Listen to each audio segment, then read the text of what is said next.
To all good merchants and traders of Temeschwar, we, the Guild of Lanterners in Temeschwar, along with our allies as part of the Thousand Torches, ask the Senate to give the League the seat, the Fortress of Salt. We look to Lorenzo La Volpe Machelio von Temeschwar for inspiration in this act. We of the Thousand Torches burn brightly. We offer what we can to the Senate to help them in this hard time. We understand that the running of an empire must be difficult. We remember our past. We remember Ratibor. Alexei de Temeschwar, Guild of Lanterners. Temeschwar has a reasonable claim to be one of the oldest cities in the Empire, steeped in the traditions of Varushka, raised by the strength of the Vard, protected by the wisdom of the Ushkans. The city nonetheless exemplifies the ambitious and entrepreneurial spirit that characterises the League. Every Temeschwari feels the determination to excel, not only to be the best, but to be recognised as such. They revel in ferocious competition, risking everything on their skill against that of their opponent, whoever that may be. These are the people of Ratibor, ruthless heirs to a city at the edge of civilization. Sarvos and Holberg are not the only League territories familiar with curses. As far back as the winter solstice 380 YE, there's been a haunting presence in the forests of Metri, for example. Since the spirit, or spirits, took up residence, incidents of banditry have plummeted in the area. Bandits, brigands, cutthroats who've not had the good sense to flee the area have been found torn to shreds by the inhabitants of the woods. Travellers using the road between Temeschwar and Vorota in Karov have spoken of being watched by half-seen figures under the trees. It is unsettling, but so far there are no reports of any honest travellers being accosted by whatever it is that lurks in the woods of Metri. Temeschwar has not been attacked by Skaith, so far, but that does not mean the people are complacent. More to the point, the nature of the attacks against Sarvos and Holberg rankle with some of the citizens of Temeschwar. This is a clear attack against the League itself, not just of its two cities. Such an affront should not be tolerated. Something should be done. During the spring equinox 383 YE, a judgment was brought before the League National Assembly, which proved to be contentious. It passed by a narrow margin and without a greater majority. While it wasn't widely circulated, it did come to the attention of some of the priests of the League. It came at a propitious time, at a point where the attention of many imperial citizens was focused on finding ways to strengthen their nation. It also came in the wake of a bold proposal by Oksana Leava Pinovora and her loose affiliation of patriotic boyars and merchants. Still, nothing might have come of it but for the recent attacks on the dignity of Sarvos and Holberg, attacks that even in frigid Temeschwar are easy to see as attacks against the League as a nation. A merchant prince named Alexei de Temeschwar of the Guild of Lanterners has examined the Varushkan proposal and put forward a proposal of her own, which has caught the interest of several of her fellow merchant princes. The broadsheets are full of the proposition, and it's seen some discussion as far afield as the salons of Sarvos and Holberg. The loose conglomeration of guilds that Alexei represents are prepared to offer 300 thrones to the treasury if the Imperial Senate relinquish the Fortress of Salt, then allocate the resource as a League national seat. Of course, 300 thrones is not much compared to the price of a boar seat in these times, but that's just their contribution. They've put up the purse in the hope that other prominent League citizens will add to it, to the point where it'll tip the Senate's hand. Furthermore, Alexei has approached the Constitutional Court to discuss the possibility of allowing the seat to be auctioned in the same manner as the Ruggiero dossier and the Master of the Mint. After some discussion, the court confirmed that such a thing is constitutionally possible. Crucially, at present, the League appoints some boss positions by vote of business owner and some by auction to League citizens. It is clear that both options have a strong basis in League traditions, so a new position could be assigned either way with an appropriately worded Senate motion. Merchant princes from other cities are watching this discussion in the north with interest. If the Senate are prepared to countenance auctioning more boss seats to League citizens, then it has implications for the Gamble and the Great Pits of Enneland, if the new method proves sufficiently profitable. At the same time, however, some League merchant princes are leery of this proposition. At the moment, the well-worn path for appointing holders of League boss seats is the vote of the business owners in the cities. A shift away from this traditional method is rife with the potential for corruption and abuse. One need only look at the way the Brass Coast elect their senators for a sobering example of how that might turn out. Alexei believes that a clear statement from the League National Assembly might help clarify the feeling of the nation as a whole. To be successful, such a statement would need a greater majority, and lay out clearly whether the nation would look favourably on a general change to open auction for the boss appointment method of the League, or whether they prefer the decision to be left in the hands of the prime stakeholders of the nation. In theory, these plans have been thrown into disarray by the disappearance of the Imperatrix. Relinquishment requires ratification by the throne, but the guilds of Temeschwar are nothing if not patient. In time, they reason, there will be a throne again, and the Temeschwari desire to own the fortress of Salt is unlikely to diminish. Indeed, this might even constitute the perfect time to attempt such a thing, since claiming the imperial throne often requires a great deal of political support. One of the most famous children of Temeschwar is certainly Boyar Ratibor, famous for his typically straightforward and ruthless solutions to the problems posed by criminal gangs that once ruled the city. Ratibor's reign over the city was characterized by bold decisions such as this, and many historians believe it was his example that helped set the city on the path to where it is today. During the summer solstice of 379 YE, the General Assembly recognized Ratibor as an exemplar of ambition. This raised a few eyebrows at the time. For many citizens of Temeschwar, Ratibor is better known for his vigilance than his ambition. But having someone many Temeschwari considered the founder of the modern city recognised in this fashion is an honour nonetheless. His example was cited several times during the purge that saw the resurgent Viig criminal organisation driven first out of Savos and then the rest of the League later that same year.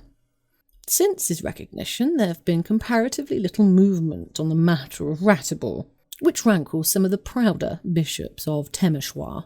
This dissatisfaction has been slowly growing, exacerbated by the presence of the tomb of Empress Giselle in the city.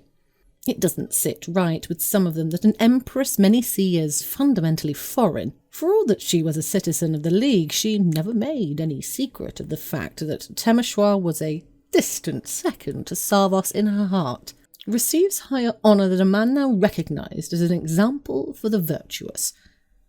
It is not as if his resting place is unknown. As per his will, his bones were interred in a stone mausoleum beneath Ratibor's gate, the old prison that now serves as offices for the civil service in the city. There are plenty of reasons for the people of Temeschwar to be thinking of Ratibor now. With the attack on Savos and the destruction of Holmeyer Park, it's clear that the cities of the League cannot afford to be complacent.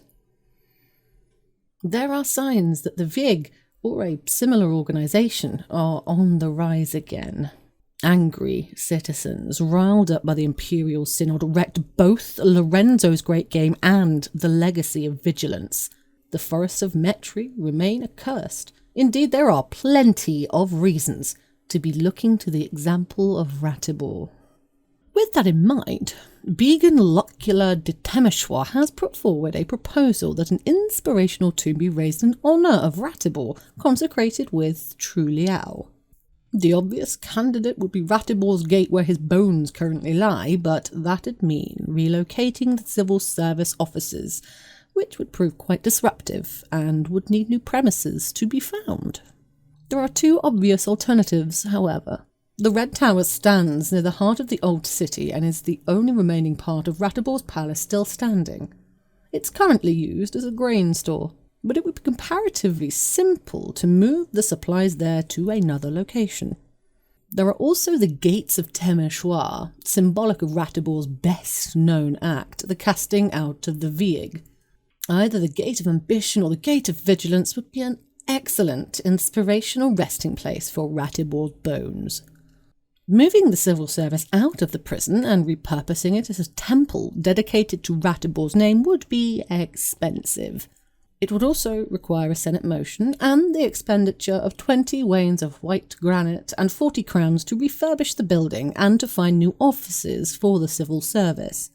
Once it were consecrated, however, that temple would provide 10 liao and 20 votes in the synod to the priest chosen to oversee it, and the enthusiastic Temeschwari congregation that it would surely attract. Adapting the Red Tower would be nearly as effective.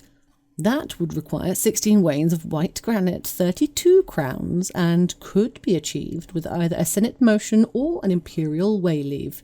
This would likewise attract a large congregation, giving the priest chosen to oversee it 9 liao and 18 votes in the synod once it were consecrated. Consecrating one of the gates would be even more straightforward, and in theory it wouldn't require a Senate motion or wayleave at all. Any priest could simply use a dose of true liao to consecrate one of the gates in Ratibor's name. It wouldn't create an imperial title or attract a congregation, but it would still serve to inspire the people of Temeschwar. While the Assembly of Ambition claims Ratibor, not all of the bishops of Temeschwar agree. To many, he's known best for his vigilance, and it is stories of his ruthless suppression of criminals and political opponents that most interest them. They look to the League National Assembly for guidance. These proposed mandates read as follows. The bishops of the League agree with the General Assembly that the Boyar Ratibor is a true example of ambition, whose vision helped transform a Varushkan town into a proud city of commerce. We send this priest with 25 doses of liao to spread the word of his accomplishments throughout Temeschwar. The second proposed mandate reads thusly. The bishops of the League disagree with the General Assembly. Boyar Ratibor is a true example of vigilance whose commitment to the safety of his people transformed a Varushkan town into a secure city, whose citizens were protected from threats internal and external alike. We send this priest with 50 doses of liao to spread the word of his accomplishments throughout Temeschwar. Both of these mandates are in competition with each other.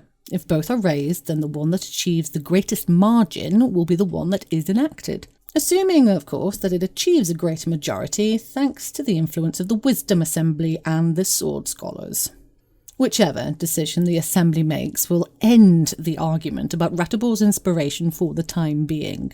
Assuming the discussion is resolved one way or another, the creation of an inspirational tomb in the city dedicated to the Boyar of 1,000 Torches is likely to have a significant and immediate effect on the city and perhaps the League as a whole.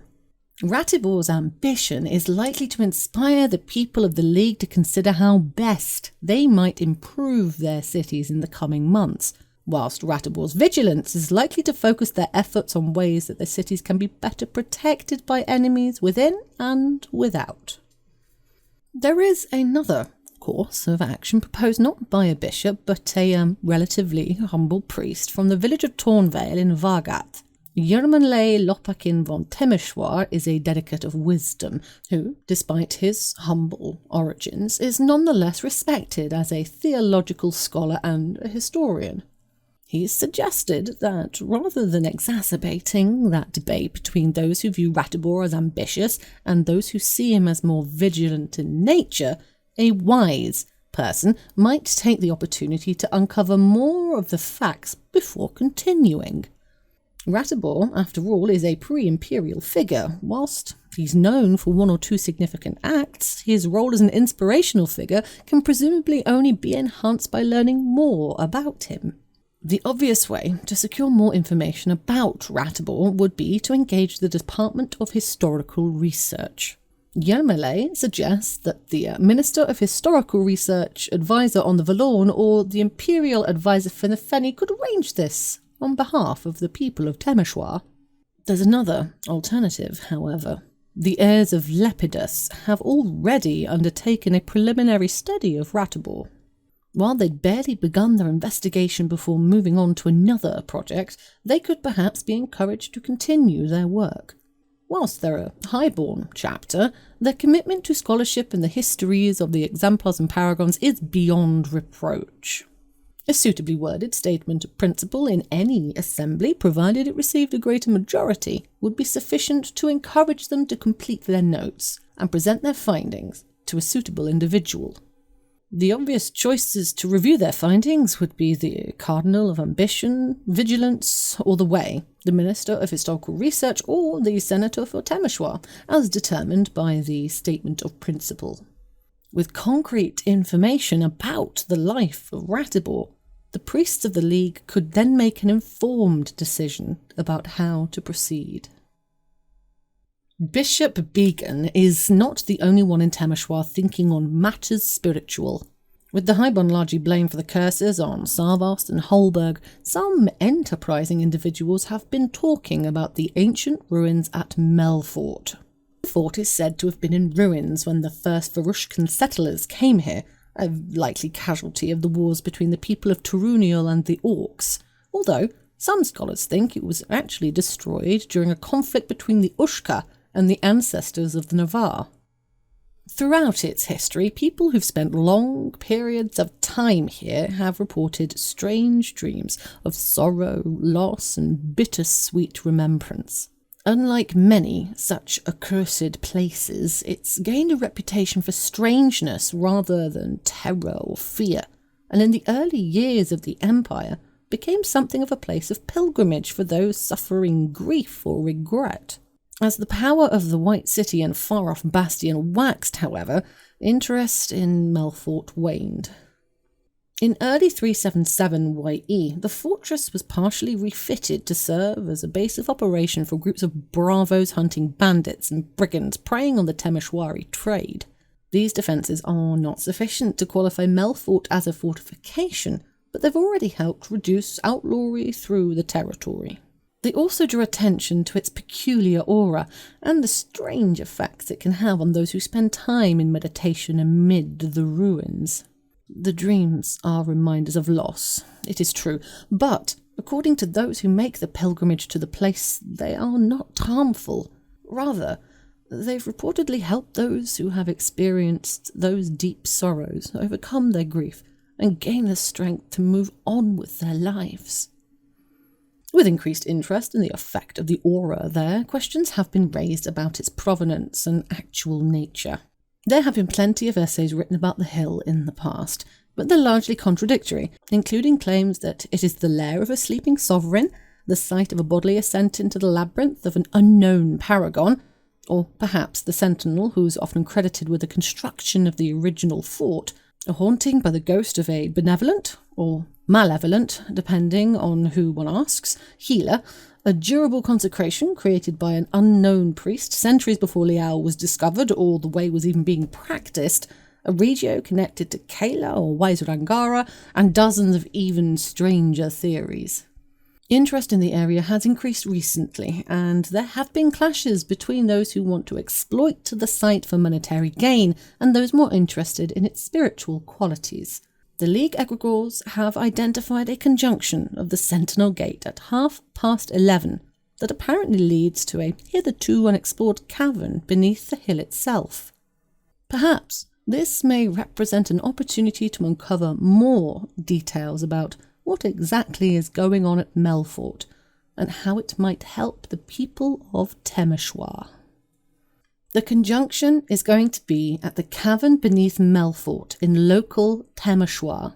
It's going to be at 11:30 on Saturday. It's for 10 people and will last around 30 minutes. Accessibility-wise, combat is unlikely or contained, but visibility may be poor and there is some walking involved.